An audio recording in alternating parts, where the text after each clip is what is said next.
Et puis quelques semaines plus tard, une explosion de l'activité parce que tout le monde pouvait commander chez Deliveroo.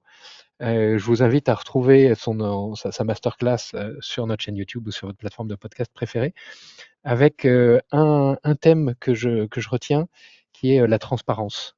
Quand ça va très vite, et on aura peut-être l'occasion d'en parler ensemble, Nathalie, quand ça va très vite, quand les choses bougent et qu'il faut mobiliser l'ensemble des équipes avec beaucoup d'agilité, la transparence dans le management est absolument clé.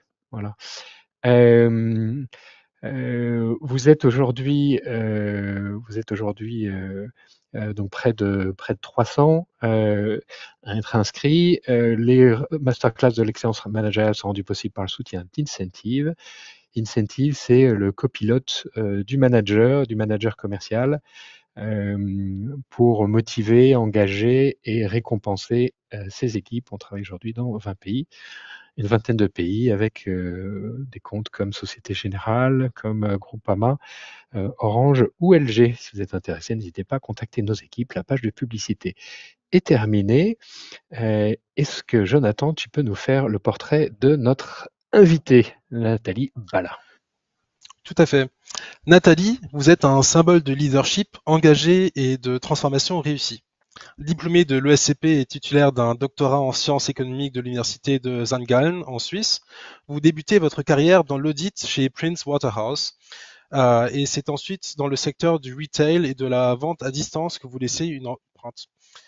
Vous vous formez en Allemagne et en Suisse, notamment chez Karstadt Quelle et Quelle Versand. Et en 2009, vous prenez la direction de La Redoute, alors propriété de Kering. En 2014, aux côtés d'Éric Courteil, vous faites un pari audacieux, reprendre La Redoute, alors en difficulté, pour la transformer en profondeur. Et plutôt qu'un redressement classique, vous misez sur un modèle germanique inédit en France, qui est une reprise participative où les salariés ont la possibilité d'être actionnaires et acteurs du redressement à vos côtés. Cette approche, fondée sur la confiance, l'engagement collectif, euh, marque un tournant décisif pour l'entreprise. Grâce à une transformation radicale, mais aussi difficile, La Redoute réussit sa transition de la vente par correspondance à l'e-commerce. En quelques années, l'entreprise renaît. Tout en respectant l'ADN et les valeurs, vous changez tout, l'offre, l'IT, la logistique, et La Redoute retrouve la rentabilité et atteint un chiffre d'affaires d'1 milliard d'euros. Les salariés investisseurs voient leur engagement récompensé bien au-delà de leur espérance.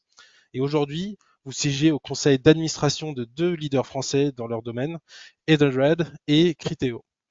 Et vous engagez pour des causes qui vous tiennent à cœur, comme le collectif Sista pour promouvoir l'entrepreneuriat féminin et faciliter l'accès des femmes au financement, ainsi que la Climate House, un collectif dédié à l'accélération de la transition écologique. Votre parcours, on peut le dire, incarne la capacité à transformer une crise en opportunité, à mobiliser des équipes et surtout à réinventer un modèle d'entreprise durable et humain. La communauté de masterclass de l'excellence managériale est ravie de vous accueillir aujourd'hui. Merci d'être là.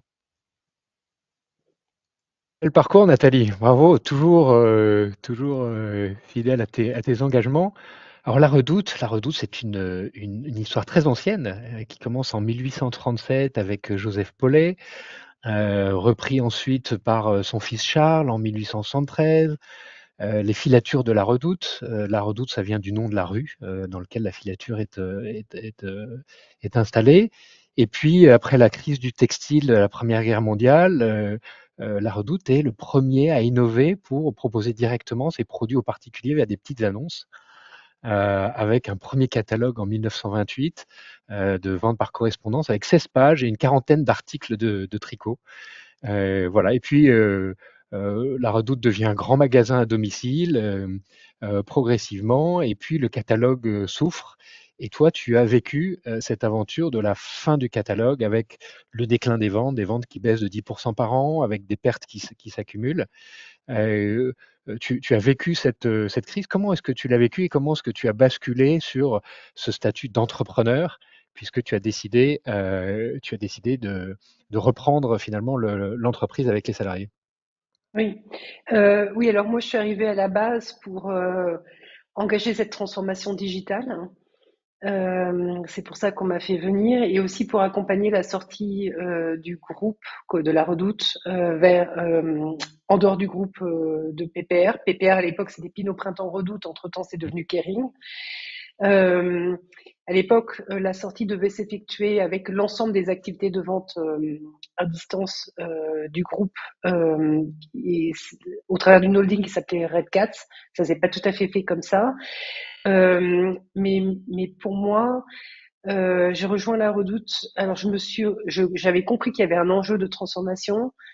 J'avais pas compris l'ampleur de l'enjeu de transformation.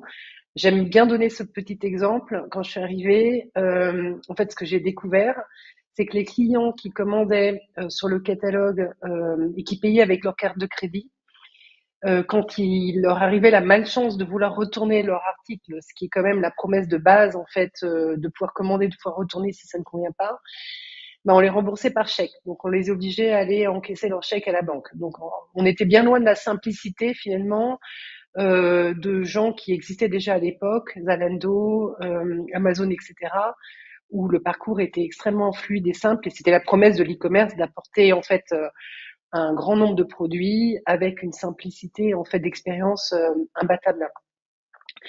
Donc l'ampleur de la transformation a été énorme et le parcours à l'entrepreneuriat n'a pas été en fait programmé de ma part, mis à part le fait de rejoindre parce que je voulais sortir avec un ensemble de managers et Red Cat du groupe Kering. Donc c'est quand même l'aventure entrepreneuriale qui m'intéressait.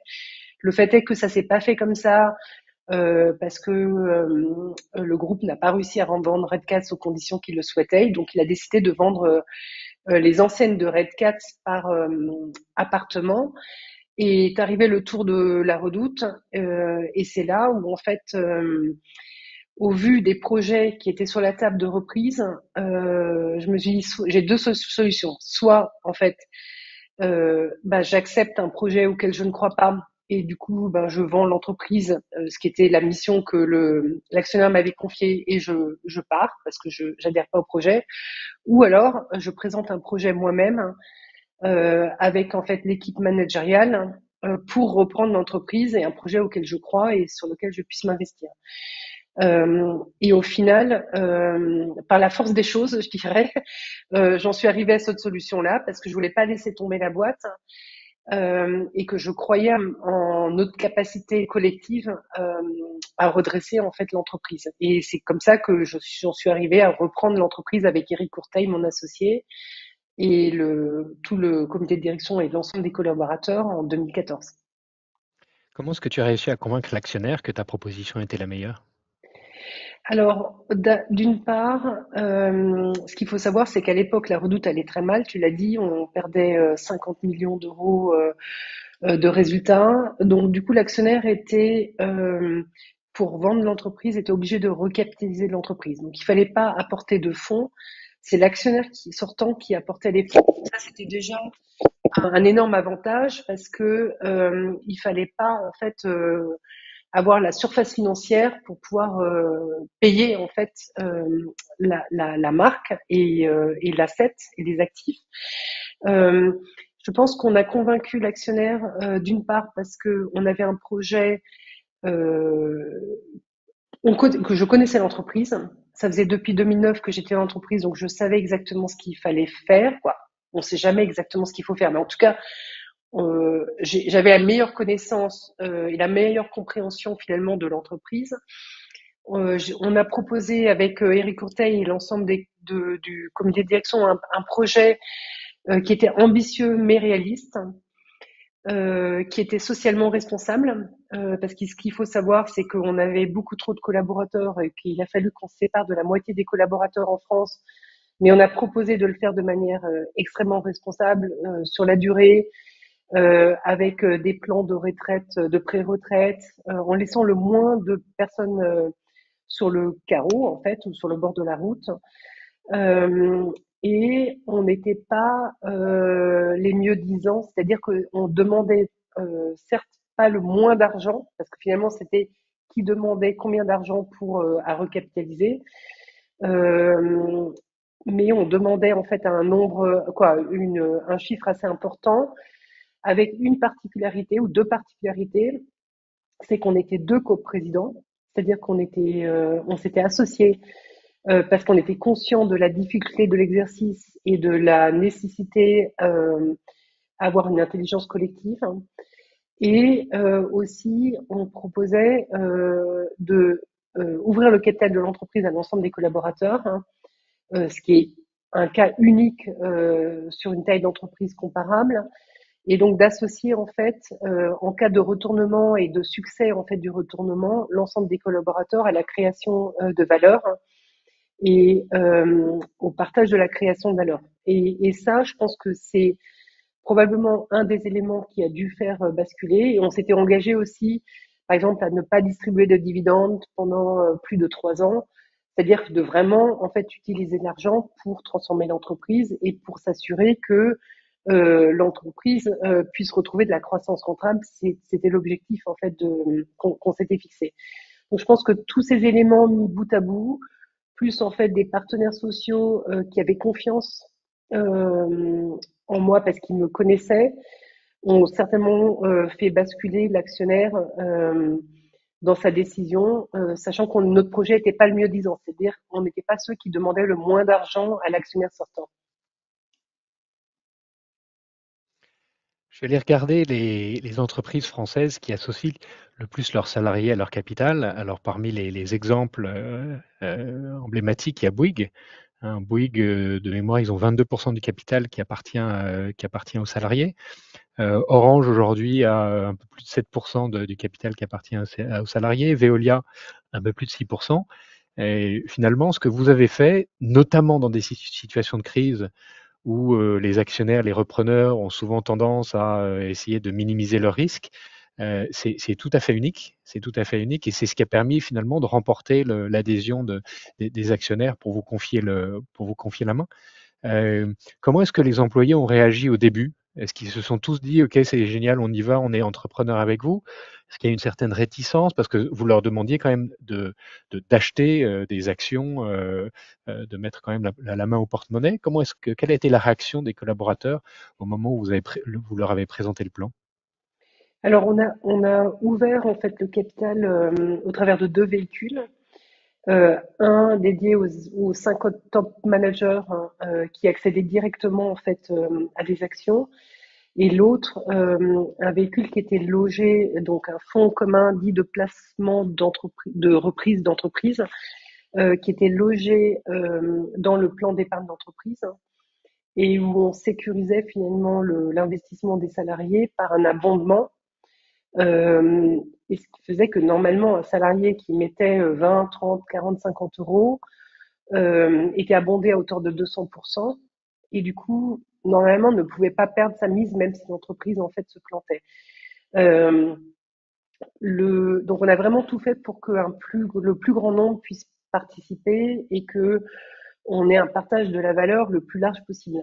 Malheureusement, la culture financière euh, de l'ouvrier du site logistique est beaucoup plus faible que celle du cadre, en fait, en gros, qui a une formation, une éducation supérieure, ce qui fait que on n'a pas tout à fait réussi notre pari. On a à peu près 100% des cadres qui ont investi, 80% des agents de maîtrise et malheureusement seulement 20% des ouvriers qui ont investi. Et ça, je dirais qu'on n'a pas été aidé en plus par nos partenaires sociaux, notamment la CGT, qui a fait passer le message que si le patron demandait de l'argent, il y avait un loup, alors que c'était exactement l'inverse en fait. On proposait d'investir dans des conditions vraiment très très sécurisées, bien plus sécurisées que si j'investis 20 euros en bourse, puisqu'il y avait cet abondement qui permettait de compenser finalement une perte potentielle. Et malheureusement, on a réussi à convaincre que 20% de nos ouvriers. Et ce qui a eu pour conséquence que lors des dernières élections professionnelles en 2024, la CGT fasse le score le plus faible de son histoire à la Redoute. Donc, quand même beaucoup de cadres, beaucoup d'agents de maîtrise qui participent. J'aimerais revenir sur la gouvernance. Tu décides de reprendre avec Éric Courteil en coprésidence. C'est une gouvernance très particulière. Pourquoi est-ce que vous avez pris ce choix et comment est-ce que vous êtes répartis les rôles? Alors, on a fait ce choix parce que seul, on ne se voyait pas d'y aller. C'était quand même un défi majeur, hein. Tout le monde donnait la Redoute pour morte. On perdait, tu le disais, 10% de chiffre d'affaires par an, on perdait 50 millions d'euros d'EBITDA. Donc c'était quand même assez costaud. Il y avait 3500 familles à nourrir, plus en fait toutes les familles adjacentes en fait qui vivaient via les fournisseurs de la Redoute. Donc c'est une énorme responsabilité. Et on s'est dit que à deux, on serait quand même plus fort que seul. Par contre, moi, j'étais présidente avant de la Redoute. Eric était secrétaire général de Redcat. Moi, j'avais pas vraiment envie de laisser un périmètre et Eric devait se faire sa place. Donc, du coup, on s'est dit la meilleure solution, finalement, c'est pas de se répartir les rôles et c'est d'avoir une vraie coprésidence où tous les deux, on est responsable de l'ensemble en fait du périmètre et on prend toutes les décisions stratégiques à deux, en ayant l'avantage énorme d'avoir une vue 360 des problèmes. On est très différents. Lui, c'est un homme, je suis une femme. Il est extraverti, je suis introvertie. Il est très, très, très, très financier dans sa manière de voir les choses. Moi, je suis un tout petit peu plus, je dirais, entrepreneuriale. Et donc, du coup, cette complémentarité, et donc le conseil, c'est si vous vous associez, déjà, associez-vous, entourez-vous. Et si vous vous associez, associez-vous avec des gens très complémentaires, mais qui partagent vos valeurs. On s'est quand même assuré qu'on avait les mêmes valeurs, que en fait on avait la même vision en fait pour la Redoute, et qu'on avait aussi le respect de la différence de l'autre. Je pense que si on fait ça, ça ne peut marcher que si on respecte la différence de l'autre et qu'on comprend que la différence de l'autre est un enrichissement et finalement un facteur de succès additionnel. J'ai vécu des situations assez similaires chez Dell. Je travaillais chez Dell pendant quelques années et sur des postes très seniors, des patrons de région, des patrons de pays. Michael Dell mettait souvent deux personnes pendant une période de 6 mois, 8 mois ensemble pour qu'ils se challengent mutuellement sur leur propre manière d'exercer leur leadership. Et j'avais Oui. trouvé ça assez intéressant, un peu déstabilisant au début, mais assez intéressant. Comment toi tu l'as vécu, ce management à deux? Alors, moi, ce management à deux, je le connaissais parce que, comme ça a été évoqué dans mon parcours, j'ai travaillé en Allemagne et en Allemagne, dans la société dans laquelle j'ai travaillé, ils avaient ce principe des quatre yeux sur toutes les directions générales en fait de leur filiale. Ce qui fait que moi, dès que j'ai pris un poste à responsabilité de direction générale, je l'ai exercé toujours en ayant en fait un collègue à mes côtés que j'avais pas choisi, parce que Eric, je l'ai choisi, avec lequel en fait je devais finalement mener à bien la tâche qu'on nous avait confiée, c'est-à-dire de développer de manière rentable en fait l'entreprise.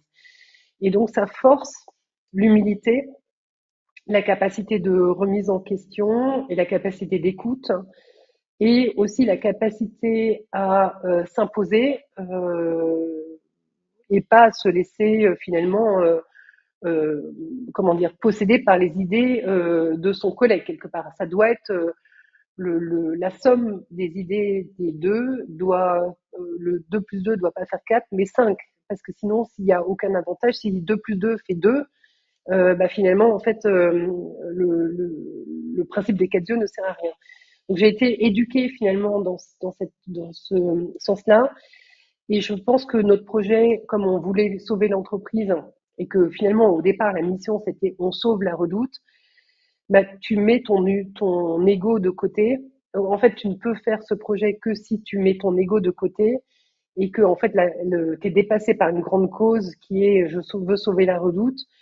Et ce qui fait que et puis il y avait tellement de choses à faire, tellement de situations difficiles que finalement le fait d'être à deux, ça a toujours été une énorme force et un énorme avantage parce que quand il y en a un qui est un peu en baisse de régime parce qu'il n'en peut plus, parce que c'est tellement difficile et tellement stressant, il y a l'autre qui prend le relais.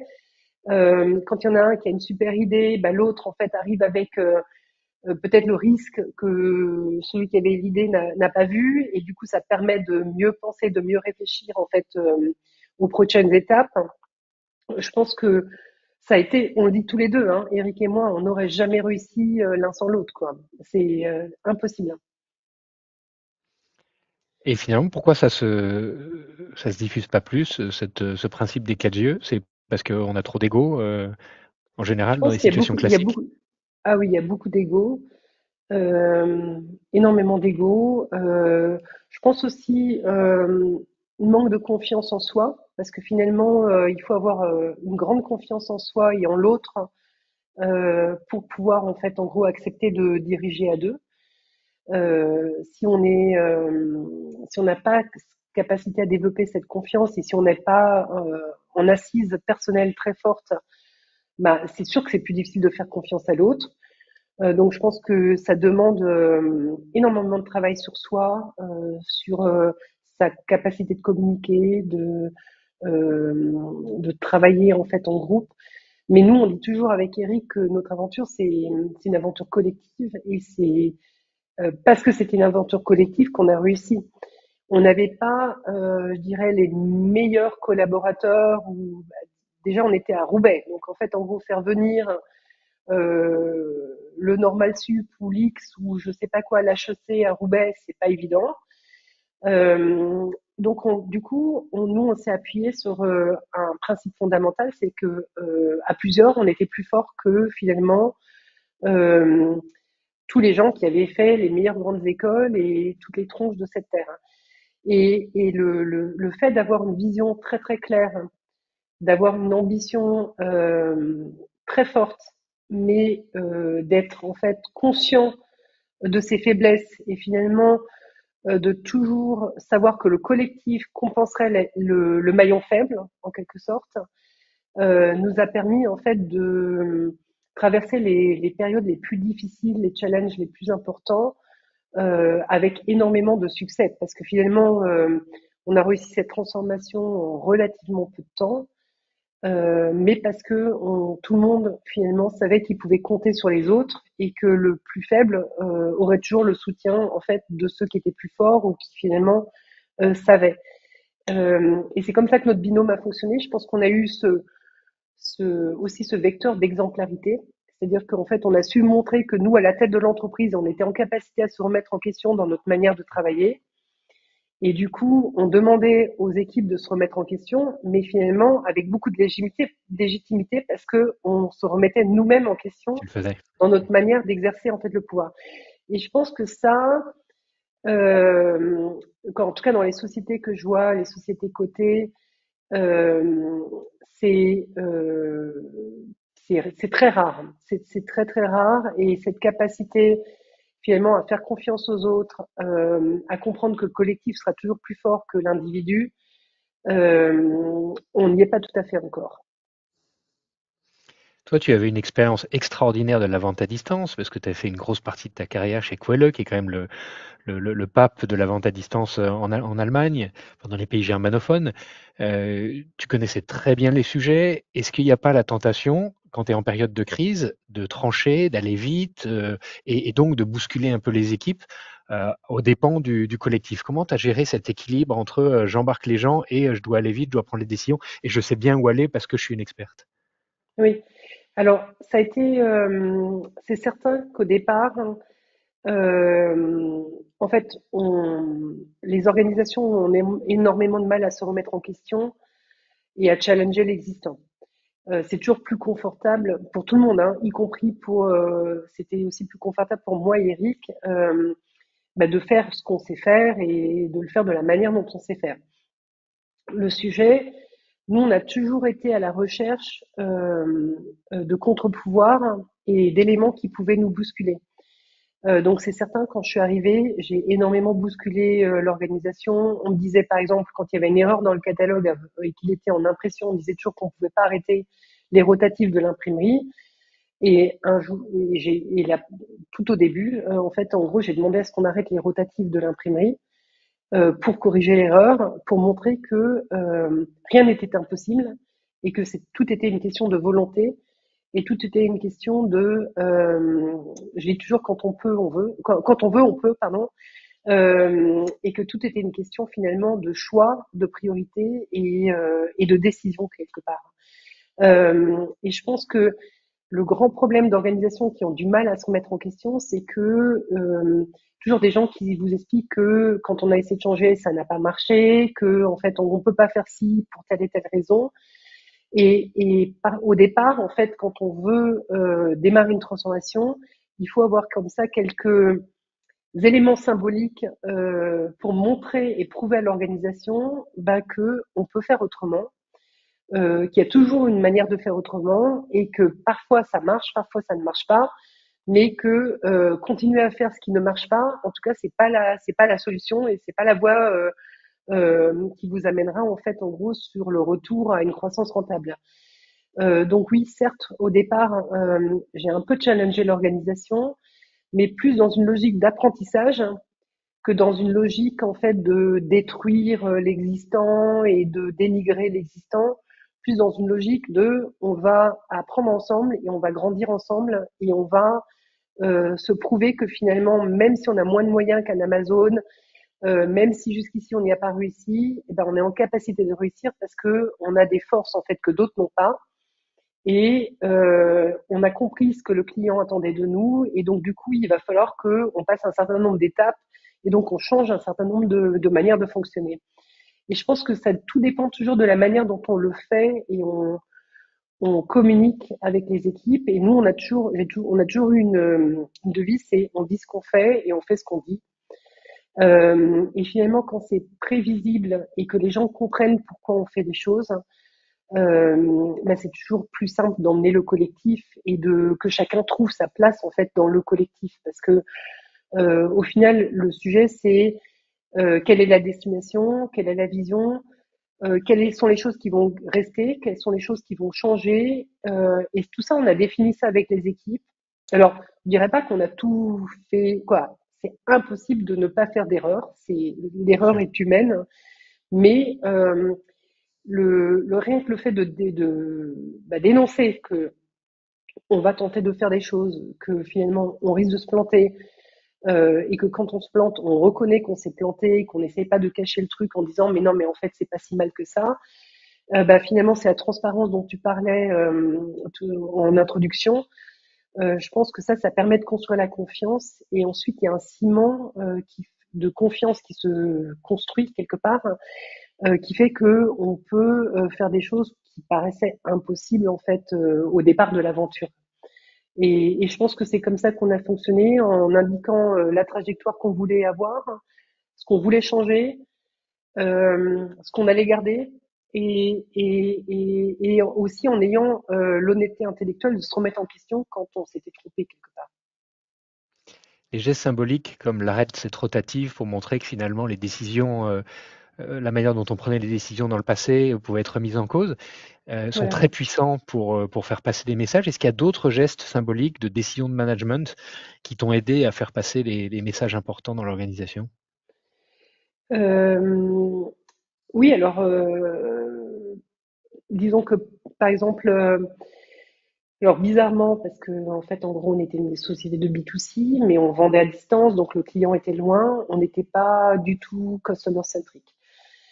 Et donc, à un moment donné, pour montrer ce qu'était customer centric, j'ai commencé à répondre moi-même aux clients qui m'écrivaient sur LinkedIn ou sur Instagram parce qu'ils étaient tellement désespérés finalement qu'ils cherchaient qui était le patron de la Redoute et qu'ils cherchaient à joindre quelqu'un qui les aide à résoudre leurs problèmes. Et j'ai commencé à répondre moi-même en fait à ces clients pour montrer que même le PDG de la boîte ou le président ou le coprésident ensuite était en capacité de se mettre au niveau de ses clients parce que finalement c'est le client qui nous faisait vivre et donc du coup c'est pas le process qui décidait, c'est pas en fait en gros on a toujours fait comme ça, on a toujours répondu comme ça à nos clients, mais c'est le besoin du client auquel il fallait répondre et tout le monde était en capacité de répondre aux besoins de ce client.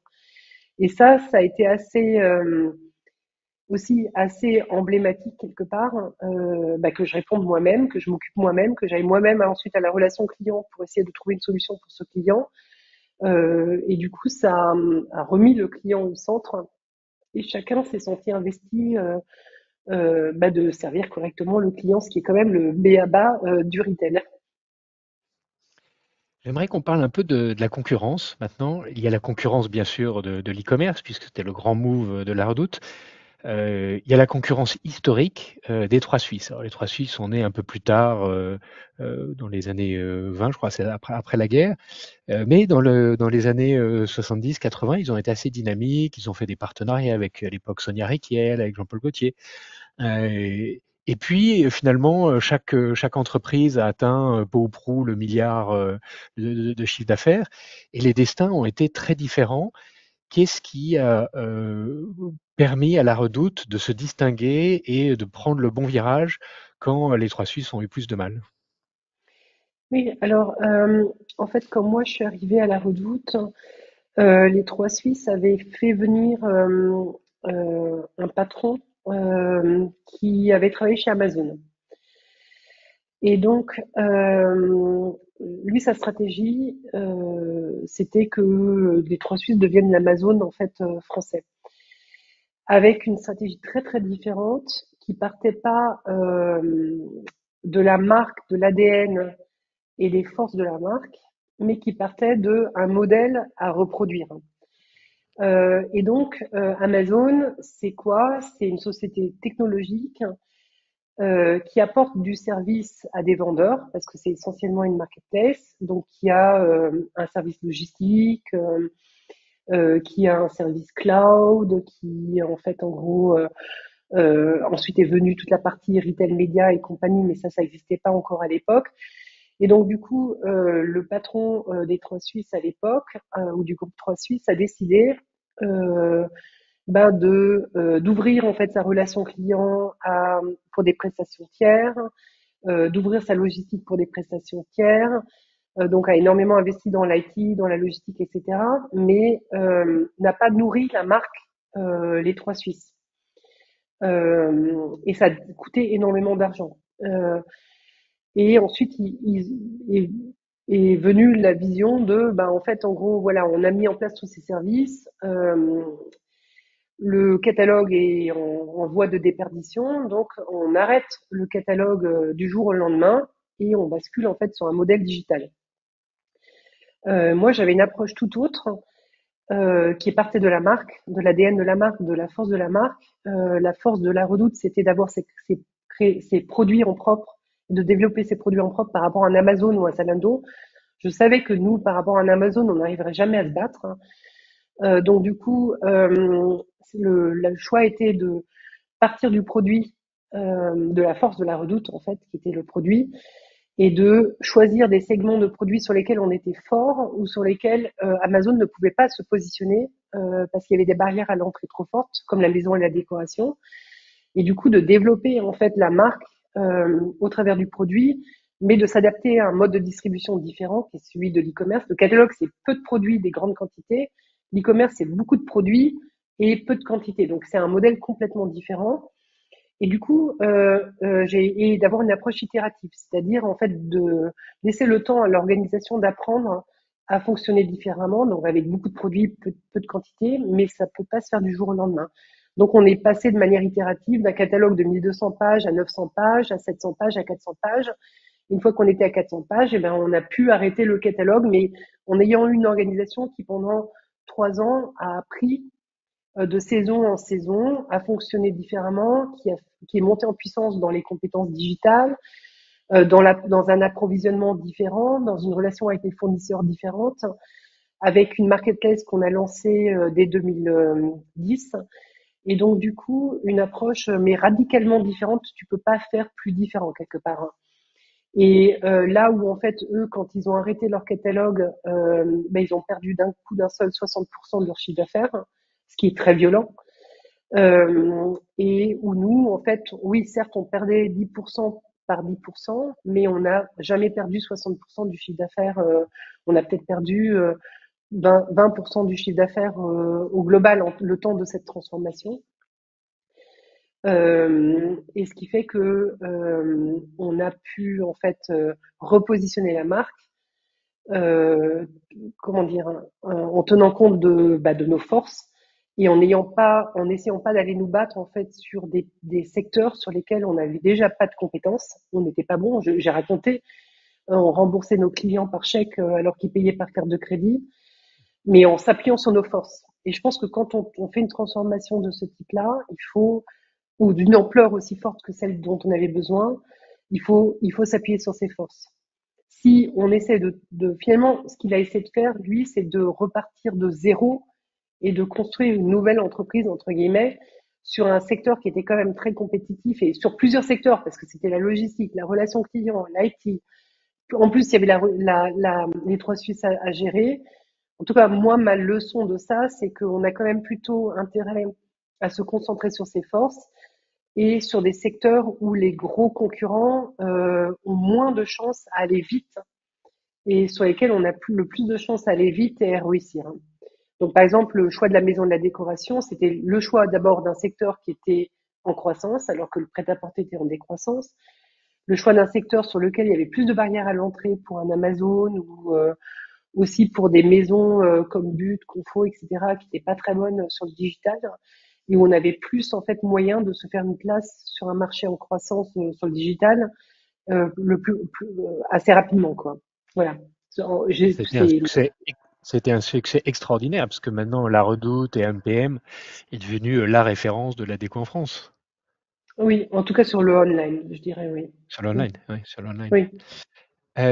Comment est-ce que tu vois tu es très présente encore sur les enjeux digitaux, tu es au conseil d'administration de Criteo. Comment tu vois l'avenir de l'e-commerce et est-ce qu'il y a encore une place pour des catalogues? Les trois Suisses ont décidé d'arrêter complètement le catalogue. On reçoit encore régulièrement des catalogues. Est-ce qu'il y a du mix média qui est encore possible ou on est définitivement dans du 100% online aujourd'hui? Alors ça, c'était un grand débat que j'avais aussi avec les équipes avant de quitter la Redoute.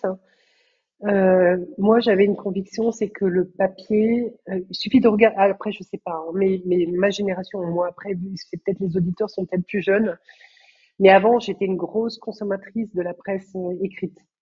Je m'achetais toujours le nouveau Elle, le nouveau, comment dire, Elle Déco, Idéat et compagnie.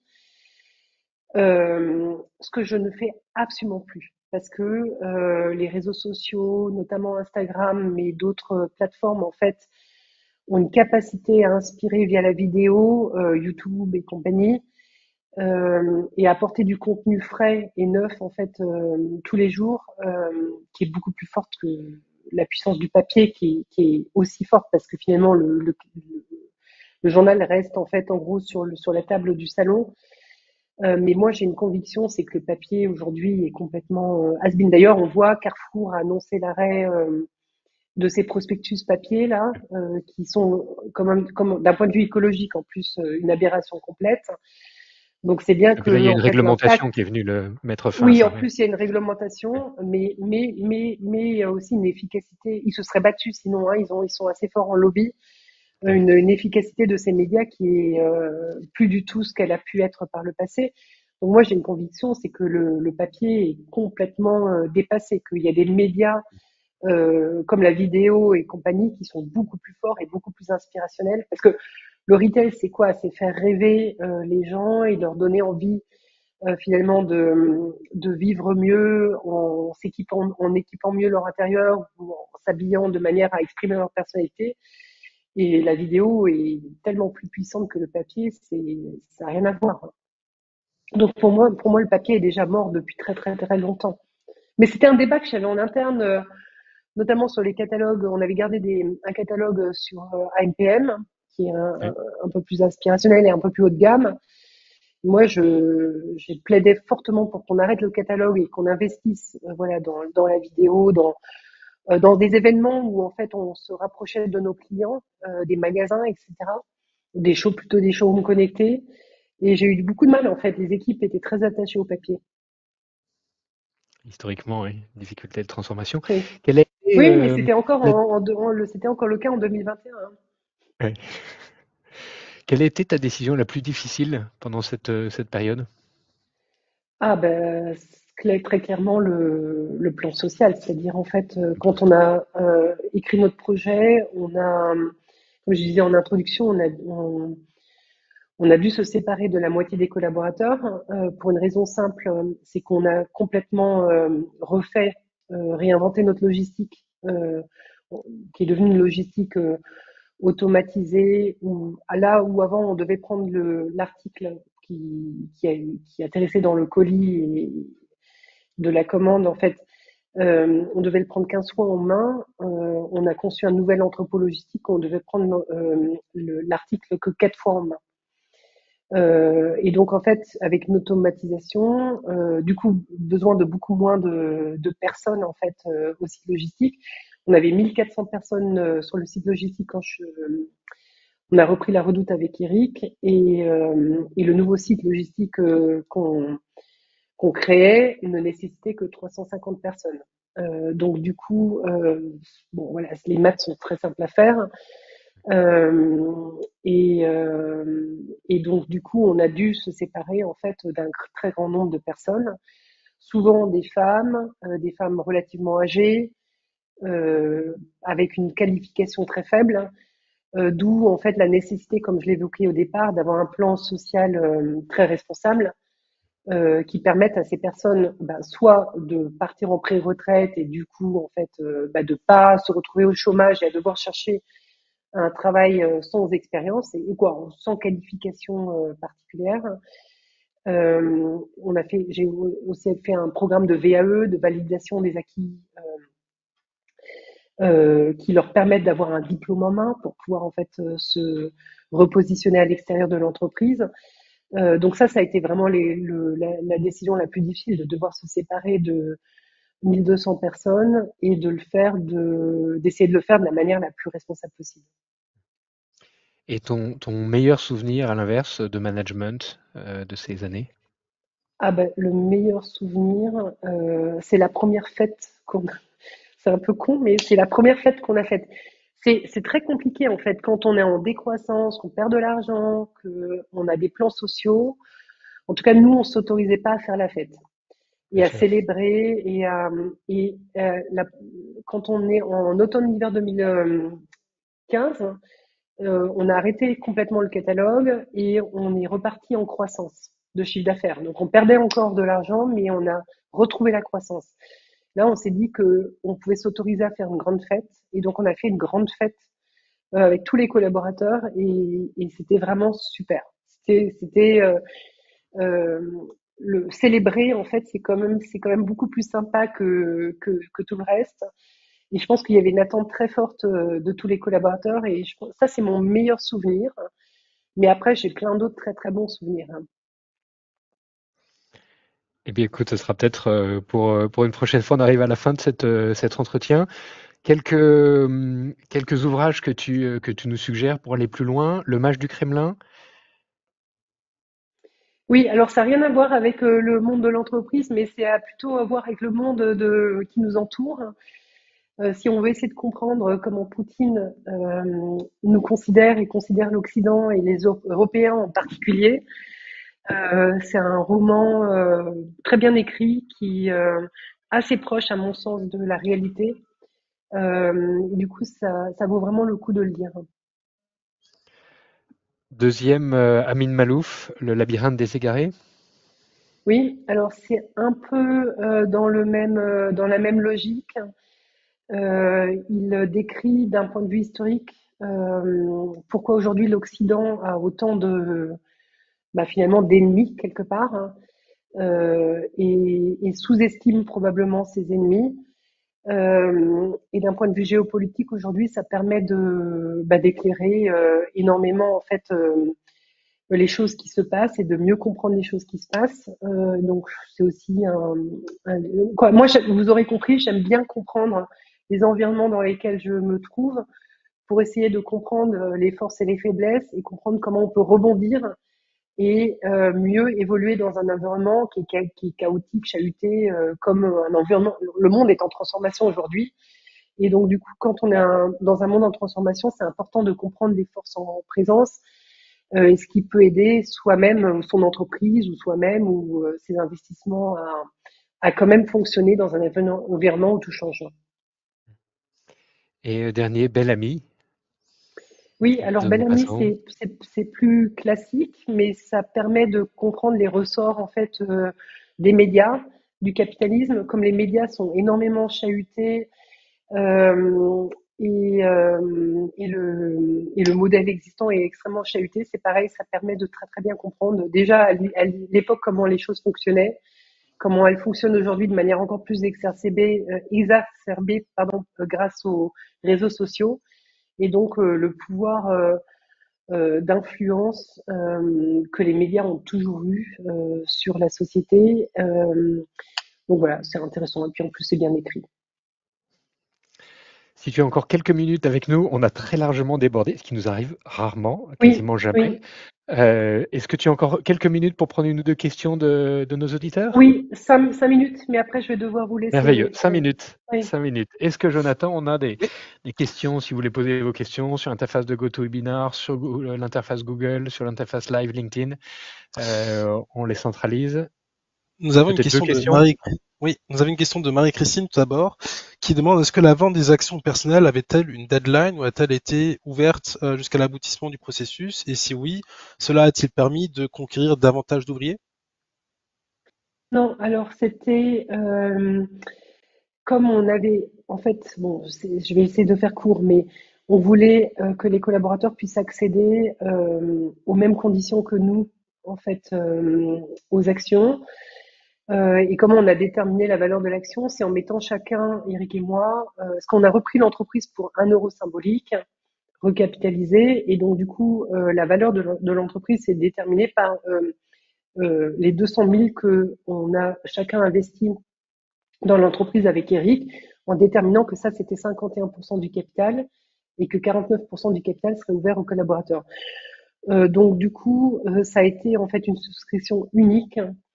C'est peut-être le seul défaut en fait. On n'avait pas intégré le fait que voilà, on pourrait au cours de la suite des événements avoir intérêt à pouvoir en fait permettre à certains collaborateurs d'accéder au capital. Donc ça, on l'avait pas intégré dans la logique. Si c'était à refaire, je pense qu'on le referait un peu différemment. Voilà. C'est la deuxième question justement qui arrivait, Oui. c'était parce que si vous devez repartir à zéro avec une entreprise en difficulté aujourd'hui et avec votre expérience, qu'est-ce que vous feriez différemment? Oui, alors il y a cette histoire du capital qu'on a ouvert de manière unique et finalement, en fait, en gros, où on aurait dû créer quelque chose qui était qui nous laissait la capacité à intégrer des talents en fait en cours de route aussi. Euh, et le deuxième sujet, c'est on a complètement sous-estimé, mais bon, après, c'est toujours facile après coup. Mm. Je pense, l'importance de transformer l'IT rapidement. Et du coup, voilà, ça nous a coûté beaucoup d'argent. Je pense qu'avec l'argent qu'on a dépensé, on aurait pu faire mieux et plus vite. Mais en nous entourant dès le départ de gens qui venaient du nouveau monde, en fait, du digital, on a essayé de faire. Alors, on avait un passif très fort et finalement, il fallait migrer une ancienne IT vers le nouveau monde. Je ne sais pas si le Big Bang aurait finalement été bon ou pas. Encore une fois, on a essayé d'y aller de manière progressive, itérative. Ça a duré très longtemps, ça a coûté beaucoup d'argent. Je suis pas certaine après coup que c'était vraiment la meilleure voie, mais bon, voilà. Les trois C'était Suisses peut-être la avaient voie la plus sécure. essayé et ils Oui, ça n'a n'avaient pas pas marché non réussi. plus en Big Ça Bang, n'a ils pas n'ont pas marché. réussi. Ouais. Voilà. Donc du coup, voilà, nous on y a été de manière itérative. Ça a été long, ça a été douloureux, mais au moins on a réussi à atteindre un objectif plutôt satisfaisant.